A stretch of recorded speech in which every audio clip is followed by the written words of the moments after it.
आपनो मन को समस्तों को और नमस्कार, जोहार, अभिनंदन। डालमिया कॉलेज राजगमनपुर के 81वें वार्षिक उत्सव समारोह में मंच पे उपस्थित संबलपुर विश्वविद्यालय के कुलपति प्रोफेसर विद्युभूषण मिश्र जी, निदेशक NIT राउरकेला प्रोफेसर के उमा महेश्वर राव जी, गवर्निंग बॉडी के चेयरपर्सन डॉक्टर CV दत्त जी, मंच के सामने बैठे सुंदरगढ़ सदर के माननीय विधायक श्रीमती कुसुम टेट्टे जी, राजगंगपुर के माननीय विधायक डॉक्टर CS राजन जी, परिचालन समिति के अध्यक्ष और कॉलेज की अध्यक्षा डॉक्टर श्रीमती हिरन लुगुन जी, विभागों के अन्य सभी सदस्यगण, कर्मचारीगण, जिला प्रशासन के अधिकारीगण, मेरे प्यारे छात्र छात्राएं, आमंत्रित अतिथिगण, प्रेस मीडिया के मित्रों, देवियों और सज्जनों, NCC के हमारे सभी छात्र छात्राएं और पास आउट सभी विद्यार्थीगण, डालमिया कॉलेज के 51वें वार्षिक समारोह में योगदान कर मुझे बेहद खुशी हो रही है। मेरे प्यारे बच्चों को देखकर भी मुझे काफ़ी खुशी हो रही है। आप सबको मेरी शुभकामनाएं। जो बच्चों ने अभी शील्ड लिया उनको विशेष करके बहुत बहुत बधाइयाँ।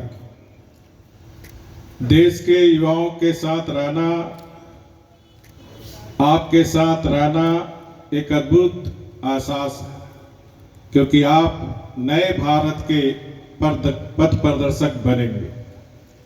मुझे हमेशा उन शैक्षणिक संस्थानों का दौरा करने में बहुत खुशी होती है जहां देश के भविष्य को आकार दिया जाता है और राष्ट्र निर्माण के महान कार्य के लिए तैयार किया जाता है। भारत प्रतिभाशाली युवाओं की एक मजबूत पीढ़ी तैयार कर रहा है। डालमिया कॉलेज ने भी, जिसका इतिहास 50 वर्ष से अधिक है, इसमें उल्लेखनीय भूमिका निभाई है। अतीत की असमझ हमारे अस्तित्व को आकार देती है और हमारे आदर्शों को स्वरूप देती है और भविष्य की दृष्टि को विस्तार करती है। हमारे माननीय यशस्वी प्रधानमंत्री आदरणीय मोदी जी का दृष्टिकोण है कि देश के प्रत्येक युवाओं के लिए उसकी आर्थिक स्थिति या स्थान परवाह किए बिना एक विकसित भारत बनाना है। युवाओं को कौशल प्रदान करके उन्हें सशक्त करना है। मैं आप सभी को बताना चाहता हूं कि वर्तमान का समय युवाओं के लिए बेहतर समय है और इसीलिए हमारे प्रधानमंत्री जी कहते हैं, अभी नहीं तो कभी नहीं।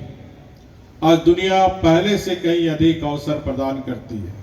आपके पास असाधारण चीजें करने की शक्ति और क्षमता है जो आने वाली पीढ़ी को प्रभावित करेगी। अपनी वास्तविक पहचान ढूंढे और पूरे जुनून के साथ उसका अनुसरण करें।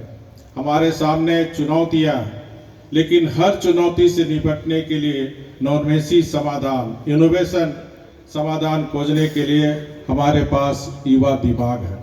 कोई भी आपको नहीं रोक सकता। शिक्षा केवल सिखाने की एक प्रक्रिया नहीं, बल्कि सीखने का भी एक तरीका है। आज ध्यान इस बात पर केंद्रित हो रहा है कि छात्र क्या सीखना चाहता है। नई राष्ट्रीय शिक्षा नीति हमारे विद्यार्थियों के विषय के चयन के साथ साथ अपनी भाषा में अध्ययन करने की छूट भी देती है, जिसका फलस्वरूप मानसिक विकास में प्रगति हो रही है, विद्यार्थियों में हुनर बढ़ता है। आज के युवा प्लेसमेंट और डिग्री तक सीमित ना होकर शिक्षा की अवधारणा से आगे बढ़ रहे हैं। वे अपनी छाप छोड़ना चाहते हैं और हमारे युवक पहले से ही 1 लाख से अधिक स्टार्टअप पेश कर चुके हैं। 2014-15 की तुलना में 40% से अधिक पेटेंट दाखिल करना और ग्लोबल इनोवेशन इंडेक्स में वृद्धि इसी सोच का परिणाम है। G20 विश्व सम्मेलन आयोजनों के माध्यम से योग, विज्ञान, संस्कृति, त्योहारों, साहित्य, इतिहास और विरासत जैसी बढ़ती मान्यता छात्रों के लिए नए रास्ते बना रही है।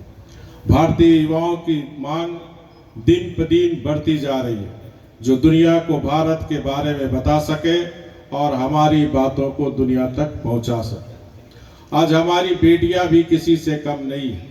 सिर्फ लड़के ही नहीं, बल्कि हमारी बेटियां भी विभिन्न क्षेत्रों के अपनी छाप छोड़ रही हैं। आज दुनिया देख रही है कि भारत की बेटियां जमीन, समुद्र, आकाश और अंतरिक्ष में किस तरह से आगे बढ़ रही है। इसकी एक झलक इस साल के गणतंत्र दिवस समारोह के दौरान दिल्ली के कर्तव्य पथ पर देखने को मिली।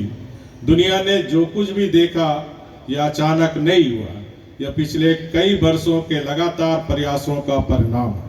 समाज के अन्य क्षेत्रों में भी बेटियां की भागीदारी लगातार बढ़ रही है। गांव में बैंकिंग हो, बीमा हो या उससे जुड़ी सेवाएं, बड़ी संख्या में हमारी बेटियां जुड़ी है। आज चाहे स्टार्टअप हो या स्वयं सहायता समूह, बेटियां हर क्षेत्र में अपना परचम लहरा रही हैं। किसी राष्ट्र के दिल और दिमाग तो तैयार करने की जिम्मेदारी वहाँ के शिक्षण संस्थाओं को निभानी पड़ती है। भारत को विकसित भारत बनाना शिक्षा संस्थान का लक्ष्य होना चाहिए।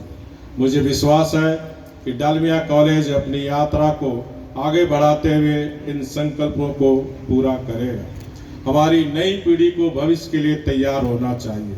चुनौतियों को स्वीकार करने और उनका सामना करने का स्वभाव होना चाहिए। यह केवल शैक्षणिक संस्थान के दृष्टिकोण और मिशन के माध्यम से ही संभव है।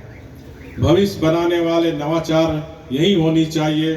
सर्वोत्तम विचार और नेता भी यहीं से आनी चाहिए। इसके लिए आपको लगातार मेहनत करनी होगी।